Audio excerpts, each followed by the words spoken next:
Hi everyone, I'm Layo, founder and CEO of Splice, an all-in-one bookings, payment, and business management tool for beauty and wellness businesses in Africa.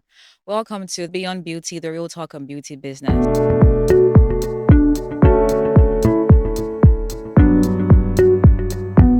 Over the next few episodes, we're going to be talking to various beauty business owners, learning from their experience and their journeys. On this first episode, we're going to be talking to two amazing business owners who will share with us their journeys and some of the struggles that they've overcome with building really, really, really amazing beauty businesses here.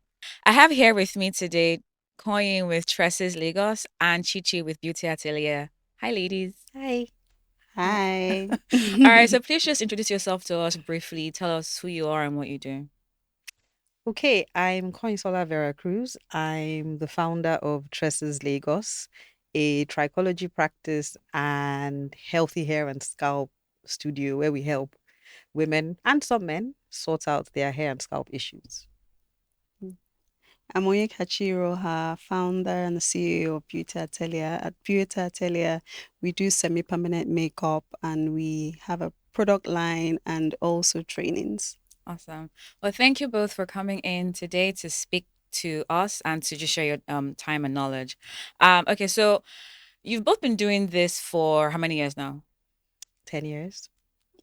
10 years in October. Wow, 10 years, a decade. That's big. Same, Okay. 10 years in October as Oh, Oh, well. wow. wow. October Yes. really Wow. is Libra. You guys have Libra energy. Interesting. All Mm. right. So, um, 10 years in the game, what if you're like I guess looking back, what would be one of the major struggles that you faced while building, starting up, scaling? What's maybe one major problem or struggle? Okay. Well, we're in Nigeria. It can be a bit of a struggle, and there are a few that I can think of. But I think one of the major things, if I'm going to be maybe specific Mm-hmm. to the beauty industry or to the personal care industry, would be around human capital. Mm. It's I would say it's a big industry, but it's severely underdeveloped. Mm. And because what in my experience, what happens in this industry is, in other parts of the world where the hairdressing industry is more developed, there's licensing, there's Mm-hmm. trainings, and things like that. I find that here, what happens is that you have or hairdressers who are highly skilled in one thing, and in many of the other things around hairdressing they don't. To be honest, I've never interviewed anyone, a practical interview, anyone who's come in and washed and conditioned hair and I felt it was satisfactory. Oh, I haven't. I really haven't. okay. But then we get to the braiding or the ponytail or or the thing that is their major Mm-hmm. skill set. It's difficult to find a well-rounded Mm-hmm. hairdresser, and so it can be quite challenging when Yeah. someone has great skills somewhere and then the rest is lacking, and then they're almost sort of training on the job. It's Yeah. so that has been a major challenge. Yeah. But it's getting better because it's been 10 years and the industry is opening up. Yeah, So true. yeah. Okay, what about you, Chichi? For me, it'd be the same thing. It would be staffing. Yeah. At first, when I started, I didn't have my strategy right on how to sort people and how to really put them into the business. But now what we do is before we would get people based off of maybe firstly you're desperate, you just need to have more people because it was majorly me at Mm-hmm. first. I started the business. It would be staffing. That's majorly staffing because at first when I'm trying to get people, Mm-hmm. I would ask other Mhm. hairstylists and they'll just give me anybody and I would find that I'm having to train you a lot. Mm-hmm. And a lot of times we need to realize that once someone is not a good fit, you let them go, Yeah. right? Mhm. But sometimes we'd have someone that has worked with me for almost a year plus and you're still not getting it right. And I'm being too emotional about letting the person go. Go. So now Yeah. we have processes where we would first I do the interview. So at first it would be someone else on the team would do the interview, but I find that when I do the interview, I'm not only looking at technical skills. I'm Mhm. looking at teachability. Mm. I'm looking at your warmth, how you would, if you're someone that I can teach what our values are at Beauty Atelier. So we just have more systematic ways of getting new staff and putting them into the system, learning our culture and so many other things. But yeah. Nice. Okay, so with okay, so it's very interesting, but also not very surprising, honestly, that staffing is like a major issue. Even though I'm in tech, it's also one of my major issues, and I think all my friends in various industries, it's a big thing. So, what are you doing differently now that than you did before, right? So you've mentioned that now you personally interview Mm-hmm. the I guess would be staff or hires, and you put them through like culture and see if they're teachable. What other things do you do? And then also you as well, what do you do differently now than that you did not do before when you just started? Do you want okay? Okay. Okay. So again, so just going off the back of what she said in terms of just putting together proper systems and proper processes on how things are done. I think initially, yes, you'd be doing things out of sort of like emotions or gut or even sometimes fear. Mm, Mm-hmm. But then, as you continue to build your business, and the business is growing, it just becomes apparent that you can't really go off vibes. You mm, kind of have to go off because the rest of the team, everybody is watching. yeah. Mm-hmm. Um, and so very quickly, you have to decide if someone is a culture fit very Yeah. quickly, and that just means that you also need to actually know and articulate, not just think, but actually articulate what your company culture is in Mm, maybe 5 words or so, mm, and so if there's any action or any behavior or anything of the sort, be it relational or technical, that does not fit the culture. mm, For me, I would keep on someone who was not even so technically sound over someone who was an absolute zero when it comes to the culture fit. I would give more time and more grace to yeah. someone in terms of beefing up technical skills. But if someone comes to work, and you have, for example, a culture of, maybe for example you have a culture of, let's say, I mean, let me try to think of an example that's happened, with us, because we've done a 5 day turnaround, with a manager, 5 days. before 5 days, and it was very it was 5 days. I guess when you Yeah. know, you It know. was 5 days, and to be fair, Yeah. to be honest, this was recent. It was 5 days, and in a very practical way. She had come in and she just felt like the office assistant who would also clean wasn't on top of her role, Mm, and she would say, oh, so we showed her how to do something, and she came the next day and it wasn't done properly. She said, oh, I showed her, and I said, and when I just tried to find out what had happened, she had screamed the girl down. oh, Mm-hmm. And I just felt like that's not going to work. yeah. Even if she was quite good at the rest of her job, Mm, you're not going to shout someone yeah. down. What's Yeah. going to happen is I'll just get in one day and then there'll be nobody else but the manager and I in the room. Yeah. So very quickly. Yeah. Mm. What about you, Chichi? So, like, what other things do you do differently now than when you first started to help, Mm. like, hire better? Well, so I find also that my staff recommending other artists Mm. Yeah. also work, and I find that those people are, maybe it's because of someone has brought them in, they stay and behave better. We've just found that that I has hear you. worked. Mm. Um, Also, the onboarding process Yeah. is different. We have a period where we train you for, even though you have come in with a skill, sometimes it's still not up to par with what we do at Beauty Atelier. Mhm. So we would train you, and not because sometimes people expect that you know these things. So we do not expect that. We just teach you, this is how we do it here at Beauty Atelier. And we train you on both technical skills and customer service Mhm. and just all the things that we do and how we treat our clients at Beauty Atelier.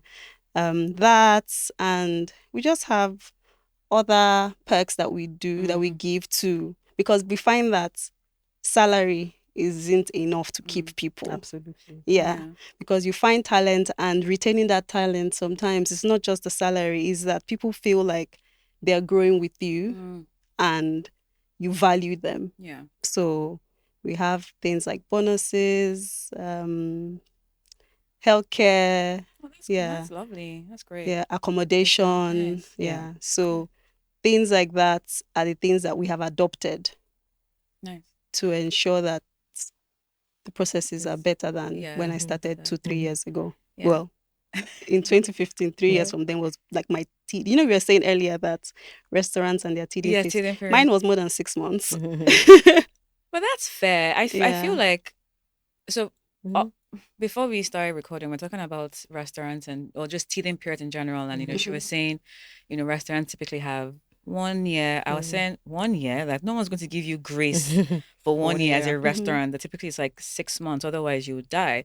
But I feel like with beauty businesses, it might be slightly different unless you just can't do the service. Then Mhm. nobody's going to give you grace. But if Mhm. it's okay, there's issues with scheduling or issues with, I don't know, the place is not like fully done up, people Mhm. would Mhm. understand that if your Yeah. service is actually on point. So Mhm. Mhm. hearing that you had a 1 year teething period, like it's fine, but because look at you Mhm. now, 10 years later, owning the industry. Do you want to say something? Amen. No, I was thinking 1 year teething period. I feel like my teething period lasted more than a Are you Yes, year. serious? I yes. definitely Because you know felt you so. have different personalities on Yeah. your team. Fair. So you have the strong, like your strong team members Mm-hmm. and you have the ones that whenever they do somebody's treatment, you know that the person is probably going to come back. Mm. Yeah. Mm. So, Yes. Okay, so I have another question, right? So now that you both have been doing this for 10 years, and I did not know that. So it's you really, chose it's us. great. I know, I did not know that. I knew it Mm-hmm. was long, but I didn't know it was both 10 10 years. years. So 10 years, what's, so start, when you look back at, since 2015, when you first started, and now, what was one thing that you're like, man, looking back, I was just so stupid, or I was just so silly. Like, Mm. I had no idea. Because, and the reason why I'm asking, because the beauty industry now versus 10 years ago is very different. I think it's very different. Apart from the fact that obviously like there's better service, Mm-hmm. there's more services, Yeah. right?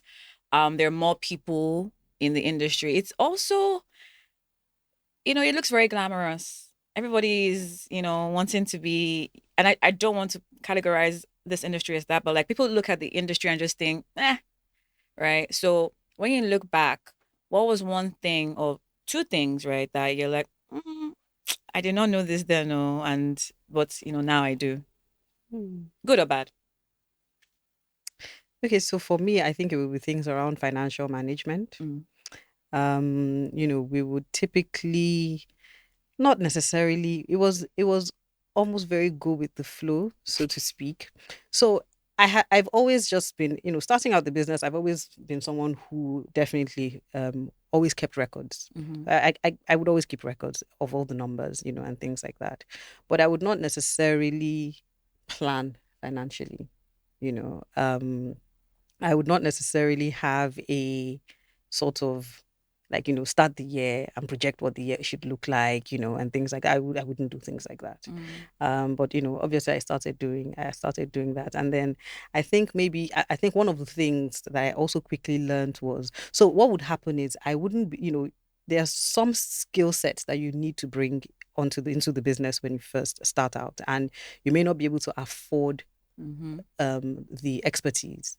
So very quickly, I started to just sort of partner with some other types of professionals. So they wouldn't necessarily work in the business, but they would come in. I would just try to find out how much of their time they were willing to pay to give me Mm-hmm. for what I could afford, Forward, yeah. and then just do some of the work while they would carry on. Maybe, I would do some of the heavier lifting while they would guide me. And one of those things was my accounting. Mm-hmm. My accountant. So initially I was the one who would do everything with, like, I think it was Wave. No, not Wave. It's not Wave. It's not Wave. There's some other, it was not QuickBooks.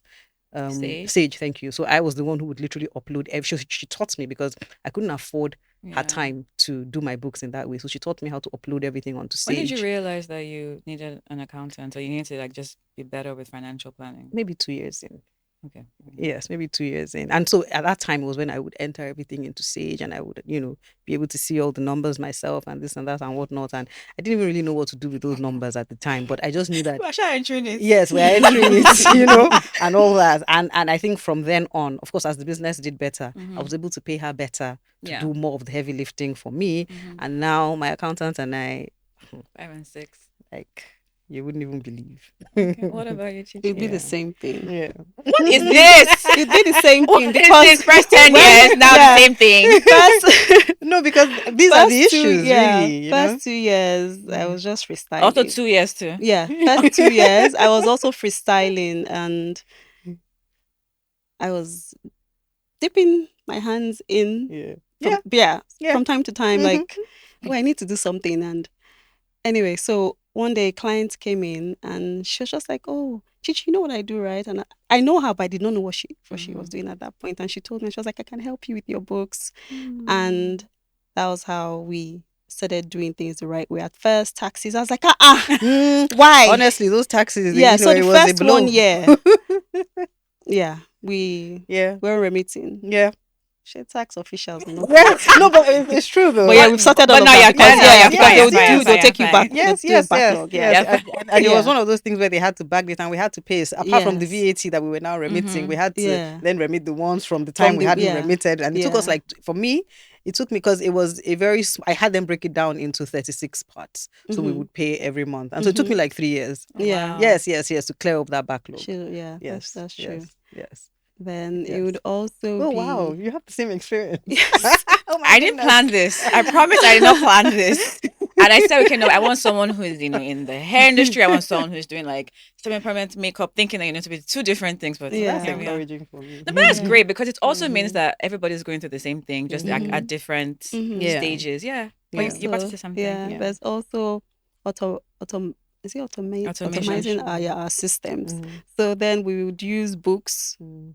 like paper and biro to Mhm. write appointments. Mhm. Then there was a time I went for a training abroad and I discovered booking systems. I did not know about those. Yeah, so having all of that really made everything more seamless, client communications more seamless because you have everybody's records. Even if you move to a new platform, you can move them. Yeah. So those are things that I would tell people when we do trainings. We always tell them that you should start to because we don't only train you on the skills, we'll also train you on how to run your business. Oh, I love Yes. that. Mm-hmm. Nice. Because actually, I was getting ready to ask something along those lines, right? So you've both shared, okay, one of the biggest challenges that you go through right now is, with staffing. Um, when you first started up, financial planning was just, it was vibes until Yeah. you then say, you know what, we need to, giddy up. So why? And I suspect that this is probably the same thing for a lot of other beauty business owners, right? So, in your opinion or in your thoughts, why do you think these types of things happen? You've kind of touched on why, lack of training, obviously, but like why, like what would you also say is a reason why, people can get started and probably get stuck? So you, both of you have been able to get out of, or not get out, you've been able to actually see the problem, fix it, and then you're leveling up and then growing and scaling. Some people stay stuck and they just like, it's just a never ending Mhm. cycle. Money's coming in, but they don't know where it's going, right? They have staffing issues, they can't fix it. And then they have desires to grow to two locations or to just expand, but they can't, right? Why do you think that is? So I go? Okay. Doesn't All right. matter. Okay. So I would say I think there are two things that come to mind for me with that. The first would be things around first would be accountability. Okay. Um so like you said, initially there will be some dipping financially in terms of let me just, but for me now, for example, today I'm accountable to my accountant, I'm accountable to my board. So I wouldn't just, and it took me some time to realize that, I needed some other sort of experts on my team, so it's really things around advisory, I Yeah. believe, if you don't really know where to go to get advice, and if you're getting advice from all types of different places, you kind of don't really know what to do with it, you know. So for me, it was first of all just about making sure that I had a place to always, you know, it's a definite place to always take my results, a definite place to always take my thoughts, my strategies, my ideas, to sit and deliberate and then move forward from there, you know. So there's that where people are kind of confused because you're going all over the place and getting advice from different places, you know, and whatnot. So I definitely think things around accountability. Yeah, and advisory, like I said, people might not know what to do, but some people don't necessarily realize that you can find, like I said about outsourcing, you can find experts in those fields, you know, like accountants outsourced, marketing and comms outsourced, and then there was something else as well that I was thinking that we've also outsourced, strategy as well. I was just, so again, I work a lot with business strategists. I love a strategy session. You do, I know. Yeah. Yeah. Oh, we've had those. We've had those We've had during those. lockdown. Yes. I remember a strategy session where I really needed to eat. I had you hold on for me to eat and come back. But I love those strategy sessions, just sitting down and having someone who is, because I'm a trichologist, right? Yeah. That's my interest. I want to do hair, although I quite like business, you know. And so it's about sitting down with the strategist and saying, these are my thoughts, these are my ideas, this is what I want to implement, right? How? Yeah. Like, what are the steps? What are things I need to think about? yeah. What should I start doing? What should I stop doing? What should I continue doing? And then what are the steps to get to where I'm trying to go? Yeah. And then, you know, this person puts together a plan for you. You sit down, you look at it, you fine tune, you finesse, introduce your team to it, and then, you know, keep it moving.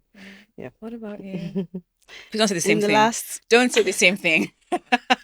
Do not say the same thing. oh my, It's the same thing. Business is business. You It's the know. same thing. And if you're going to run a Yeah. business that is successful, the principles of business are what they are. They're Yeah. not. Okay, but say it in your own words. So I would say that the reason why people would be stuck, I was always asking same people in my field. Not necessarily you can ask for accounting or recruitment. It doesn't have to be, you don't have to be asking another fellow salon owner. Yeah. But I found myself to just always be asking the person who trained me. Yeah, on the issues I was having. She was also having some of the same issues in London as well. But yeah, I was asking people like those and they would give me advice. I have a mentor who is in a very different field, but his advice still worked in my field. So it's basically advisory, as you said, asking people who you believe would, because if you're going about asking different people, I've asked somebody and I said, oh, how do you get your staff? Like, and she said, oh, she goes to, her mom is from Ondo State and that they bring people there and she trains them. And I tried to do the same thing. And out of 10 people, I had only 2 people stay. And we spent a lot of money because we accommodated them, we transported them.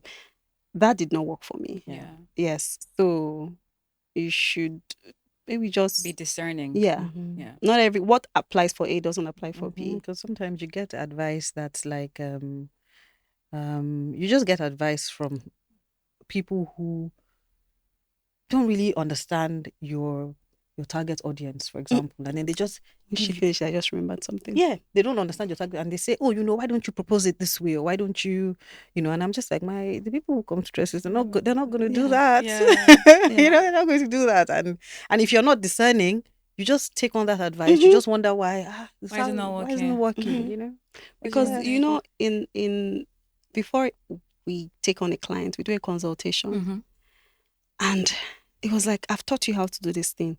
Now I'm going to have to teach you how to talk. Then how to articulate yourself. How it even comes out. At the end of the day, it was like they're speaking pidgin. And I'm like, no, this can't work. Yeah, because that's not, like, when I told her, I was like, are you okay? Why did you do that? And I was like, so it's a different field. The person is in the hair business. Okay. I don't think the communication is as, I don't know. It depends. It depends on what kind of But hair. us would first ask you, what do you do? What styles do you like? I have to articulate how to create that style. I have to tell you how your eyes are. So I need to see you and tell you your eye shape. How to map it. How to map it. What style would suit you? How do I expect somebody that's no. Yeah. Yeah. So that was a huge. So it's basically round advisory, but you still also have to be discerning on the kind of advice you take on. I like that, and I think you that's have to, super you have to be important. accountable. That's super important because I think that I think as Nigerians in general, maybe particularly in this industry, we don't share. We don't like to ask. We don't like to talk because I think there's some fear that, oh, if I ask this person, then it then means that I'm not doing well, or this person will now know my gist, or they'll, Mm. But what what I'm hearing from both of you is asking for advice, obviously being discerning when you're then trying to apply the advice. But I think also, like you said, being accountable. A major thing, or one of the major things that I think a lot of people kind of struggle with or navigate with, is just pricing and how to price your services where one, it makes sense for your business, two, make sense for your brand, and then three, your customers are able to keep affording it and keep coming back. What are your thoughts on that? How do you guys think about that? You don't have to tell me your trade secrets, obviously, but just I'd like to hear what you guys think about that. Should I start? Go ahead. Okay, so what we do is, for example, let's say it's a service that has to do with products. Mhm. So how much per our my accountant has worked it out. We would tell him what the products we're using are. He will ask the price of the products. Quantity where that was very hard to find that formula. The quantity you are using per service. Get what that number is. Factor in the Mhm. time frame that would take. Factor in the skill that you can put a number to it. Yeah. It just depends on how experienced and how. So because in our in Beauty Atelier we have different pricing for each staff. So like we have people who have come in as what they call them now, trainees. So we have the trainees, we have the junior artists, we have the senior artists, we have the head artists, we have the grand artist, which is me. Okay. So yes, those pricing, that with different pricing would factor that into its over anyway, and we send all of that to the accountant, and he gives us a good figure for that, and he's like, oh, what are your other competitors in the market charging for this? Sometimes there's a huge difference between, but I know that my product is different from the product you're using, or even if I don't know what product you're using, that's just the price. Yeah. Yeah. Yeah. Do you have anything to add to that? But sometimes a lot of people would just look at that person's price and just, Yeah, do yeah. that Sometimes based on for a vibes. lot of people, to be honest, is market led. They just look at Mm. what other people are pricing in Lekki, Yeah. and that's what they would charge. Yeah. It may be a detriment to them, it may not, but they never know because a lot of people are not really doing their books properly. Yeah. So I have a And question that's on so that. dangerous to do So, Mhm. that. so before you go, I have a question on that. Right. So it's market led. They're looking at what other people are doing. It could work, it may not work. How would or what's the best way to know if it's working? Like, do you experiment with pricing? Can you do that? Is that a thing that people do? Like, Mm. so can I say, okay, I'm doing lashes and I'm going to start my lashes at classic lashes at, I don't know, 40K or something. And then how do I then see, or rather, how do I then tell that, okay, this price is the right price? And I get that. Yeah.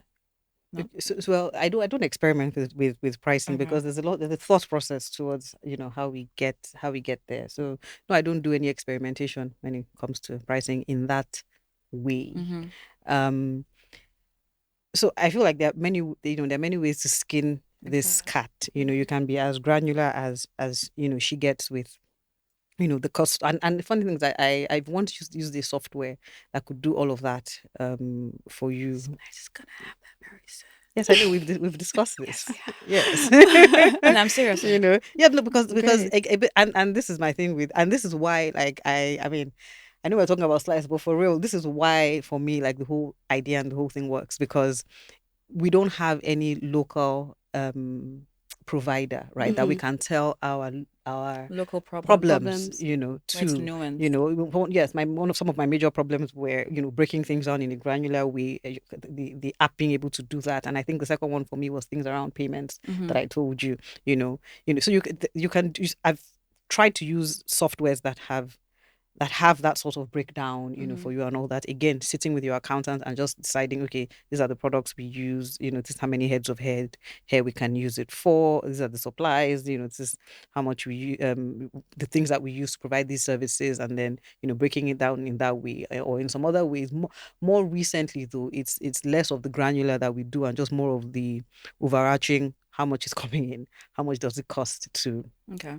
to provide what is coming in, because there are some services that, at least the way, I also think about pricing. There are some services we do that may cost a little bit more to provide than some others, but are charged less because of the value perception around that particular That's service. interesting. Similar to how I believe even software is priced. Yes, yes, yes. But the thing is, the person is already sitting there Yeah. anyway.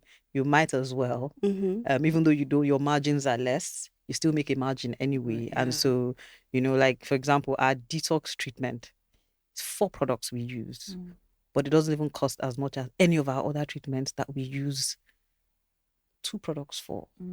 But it's an add-on, so chances are you're going to add it on anyway. You know what I mean? And it's also factored into the price of. It's just the positioning. So yes, so it's also factored into the price of the treatment. Yeah. Do you see what Yeah. So So something it is like granular. that. It's just It's a just in a different way. Yeah. Yes, Yeah. yes. It Yeah. is granular. It's just in a different way. Like with scalp exfoliation. Yeah. Yeah, the product is really expensive, but at least even if there's a bigger margin on an actual shampoo and conditioner, we still make a margin on the scalp exfoliation. Okay. Things like that. All right. So one last question to round this up. 10 years in the game. Congrats, actually, on 10 years. Thank actually. you. I feel like I should be No, congratulated. really, like 10 years is not small, especially in our country. 10 years, wow. So 10 years in the game, what would you tell your younger self starting out? So what would you tell 2015 Koyin or Chichi that's just starting out? You can take your time. What I would tell myself, although I have advised people who have started their business at the onset what to do, but sometimes I feel like some people you just learn, right? Because sometimes you just not take all the advice that you are given. But if I were to tell myself, it would be have SOPs. Yeah, because I find that when we do not have these things, like at first we did not have that first 3-4 years, and I met somebody that I admire her establishment so much, and I was just like, "Do you have SOPs?" And I was like, "What's that?"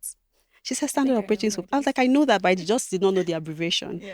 And she was like, "You'd write." I'm like, "But that's robotic." She said, "It sounds like it's robotic, but just the person doesn't have to say the verb, they know those verb. Like for example, our receptionist, when a receptionist leaves, it's like not anymore. But then it will just be everything just goes upside down. I'm getting messages because a lot of clients knew me, or they would look for someone that knows me to report. So basically, getting SOPs so that okay, this is how when a client sits on the chair, the first thing is a consultation. Next thing, you wear your mask. Next, you wear your. Sometimes you just believe that people should know these things, or because they shadow me, they should. Because a lot of times you'd walk with me first. You watch me during my appointments for the first 2 weeks. Then you start to watch the other artists. You think that because people have done that, and you do not give them like a handbook of the thing, they should just know. So having an SOP would be something I would say I should have done when I first started.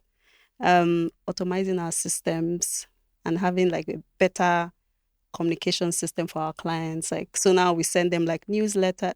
I know that's for a new business, it will be hard to incorporate all of those. But if you can get it right at the start, why not? We send our clients newsletters. Yeah, I get your newsletters. Yeah, you do. All the time. Yes, so sometimes I'm like, is this too much? Something new is coming. Yes. Is it new or big? Something big is coming. Yes.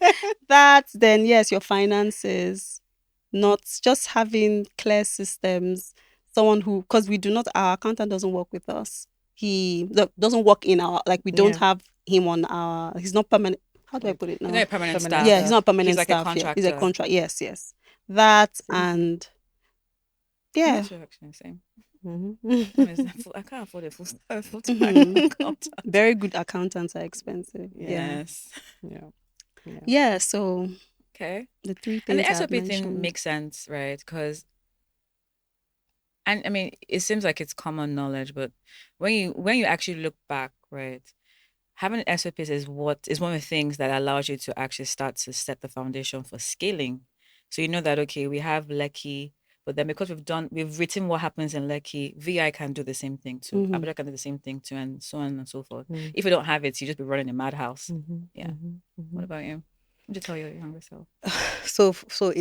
From a business there are two things I was thinking. I'll tell my younger self. There's the business and there's more like even the personal aspect, but still about the business. Mhm. So for the business, I think I I should have been doing performance evaluations. Mm. Like I wasn't doing that.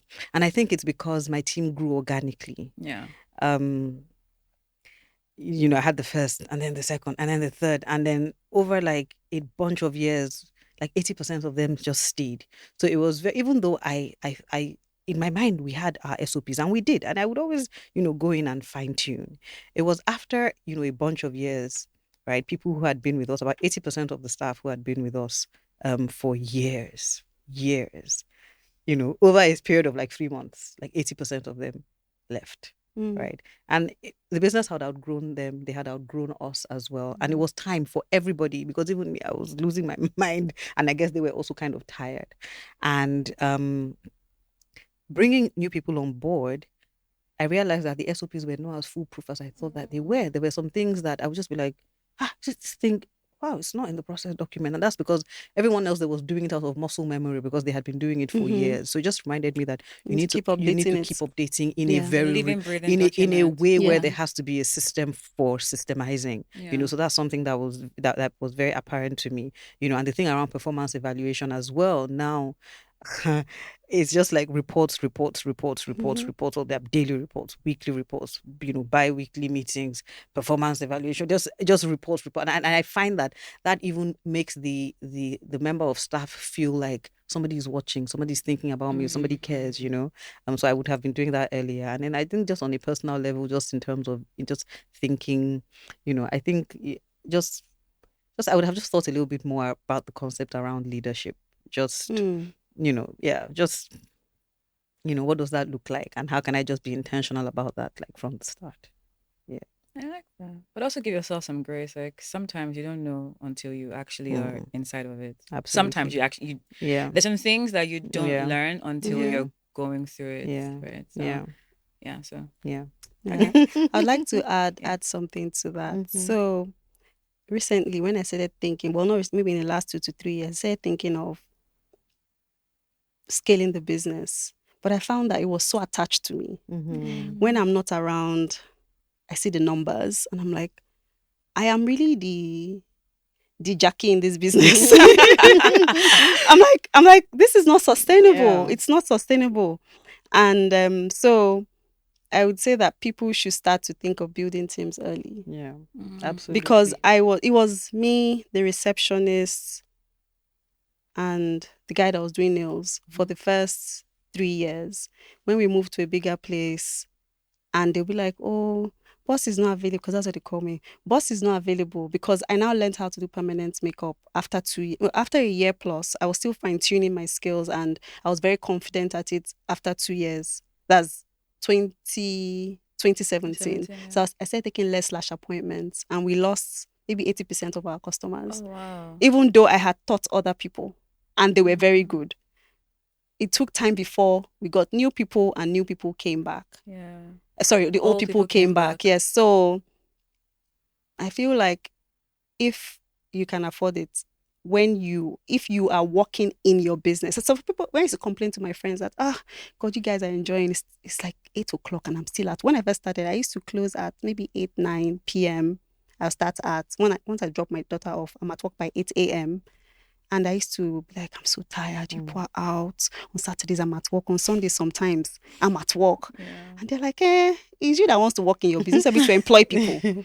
But I try to take myself out. So I don't work every day like before. But I find that Mhm. I like the technical part of it. That's what I like. Yeah. I'm not going to stop taking Meant, appointments. It will yeah. just be reduced. Yeah. So if you're someone You who have to keep in likes to touch. work, yeah. If you're someone who likes to work in your business, just have other people Mhm. working with you so Mm. that everything doesn't solely rely Oh on yeah. you. I And like that people that. start to get used to the new faces as they Mhm. see Yes. you as well. Yeah. Because when we started introducing new bra artists, they're like, no, it's only catchy.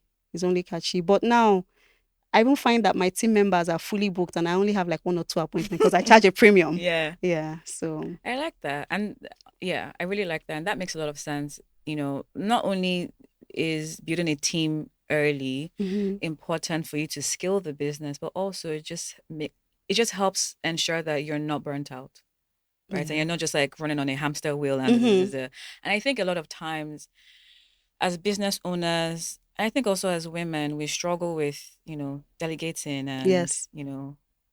we And yeah. do. So, but I thank you for sharing, both of you. Thank you You're for welcome.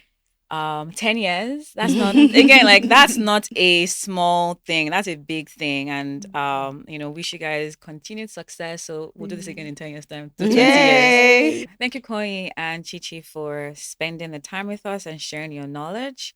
For me, some of the big takeaways are getting on top of staffing issues early. So whether that's fine-tuning your culture, document, also training, as well as financial planning. Super, super important. You can't scale if you don't know the numbers. Thank you for watching, and I hope you all found this episode super helpful. Like and subscribe to our YouTube channel, and also follow us on Instagram down there. And we'll see you in the next episodes. Bye.